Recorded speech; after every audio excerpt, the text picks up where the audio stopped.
Salve, Wanyambe. Selamat pagi saudara-saudari yang dikasihi Kristus. Mari kita mengawali hari baru dengan mendengarkan firman Tuhan yang diambil dari Injil Matius pasal 10 ayat 34 sampai dengan 11 ayat 1. Tuhan bersamamu. Inilah Injil suci menurut Matius.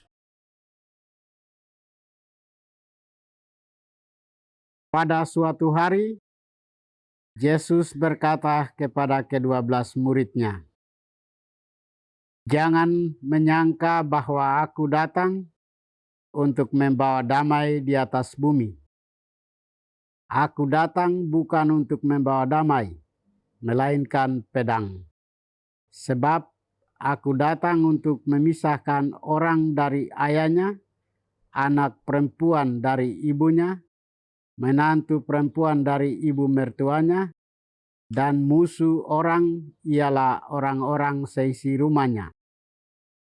Siapa saja yang mengasihi ayah atau ibunya lebih daripada aku, ia tidak layak bagiku.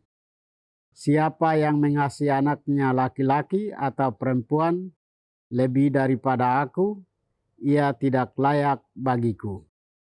Siapa yang tidak memikul salibnya dan mengikuti aku, ia tidak layak bagiku. Siapa yang mempertahankan nyawanya, ia akan kehilangan nyawanya. Dan siapa yang kehilangan nyawanya karena aku, ia akan memperolehnya. Siapa saja yang menyambut kamu, ia menyambut aku.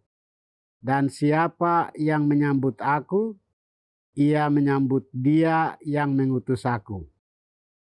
Siapa yang menyambut seorang nabi sebagai nabi, ia akan menerima upahnya nabi. Dan siapa yang menyambut seorang benar sebagai orang benar, ia akan menerima upah orang benar.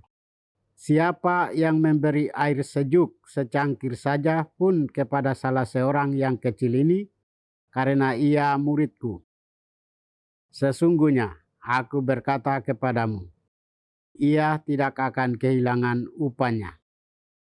Setelah Yesus mengakhiri pesannya kepada ke-12 muridnya, pergilah ia dari sana untuk mengajar dan memberitakan Injil di kota-kota mereka. Demikianlah sabda Tuhan. Saudara-saudari yang dikasihi Kristus, tema kita hari ini adalah Yesus membawa pemisahan.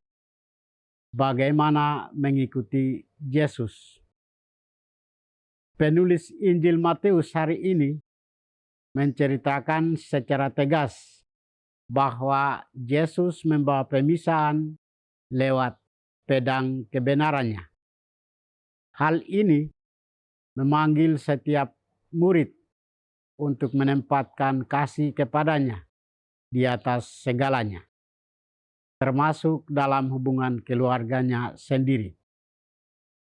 Mengikuti Yesus menuntun sebuah komitmen yang total, keberanian untuk memikul salib pribadi, dan kesiapan menghadapi penderitaan demi iman. Pernyataan keras ini sesungguhnya bukanlah bentuk dari anti kedamaian, melainkan cara memurnikan kasih manusia agar berakar kuat pada Allah sebagai sumber sejati kehidupan. Sama seperti Nabi Yesaya yang menyadari ketidakpantasannya namun bersedia diutus. Setiap pengikut Kristus diundang untuk siap mengabdi dengan tulus tanpa rasa takut atau khawatir. Di sisi lain, Yesus sangat menghargai setiap wujud penerimaan dan tindakan kasih, sekecil apapun bagi sesama demi namanya. Tindakan sesederhananya seperti memberikan secangkir air sejuk menjadi sangat bernilai karena didasari penghormatan kepadanya. Menjadi pengikut Yesus berarti berjalan sesuai ketulusan hati, pengorbanan nyata, serta selalu menjunjung tinggi nilai berbagai dalam kehidupan kebersamaan yang sangat tulus. Saudara-saudari terkasih, bagaimana dengan kita? Sebagai pengikut Kristus, kita diajak menjadi pewarta-pewarta yang sungguh tulus, jujur, dan penuh penyerahan diri. Kita harus semangat dan tidak khawatir terhadap segala kesulitan yang kita hadapi. Sebab mengikuti Yesus membawa pemisahan yang nyata. Marilah terus menyatukan diri dengan Kristus, Sang Guru yang sejati. Tuhan memberkati kita. Marilah kita berdoa. Tuhan, pagi ini kami kembali naikkan puji dan syukur kepadamu. Terima kasih karena Engkau sudah menjaga kami saat kami tidur maupun bangun. Terima kasih untuk udara sejuk dan segar pagi ini. Kami mohon, bukalah mata hati kami, agar kami mampu memandang kemurahan dan karya-Mu. Rahmatilah kami dengan kuasa Roh-Mu, agar kami mampu untuk bertobat dan memuji serta memuliakan-Mu melalui pekerjaan dan pelayanan kami hari ini. Kristus terang dunia, berkatilah keluarga kami. Jadikanlah kami alat kasih-Mu, dan pantaskanlah kami menjadi hamba-Mu yang setia. Demi Kristus Tuhan dan pengantara kami. Tuhan bersamamu.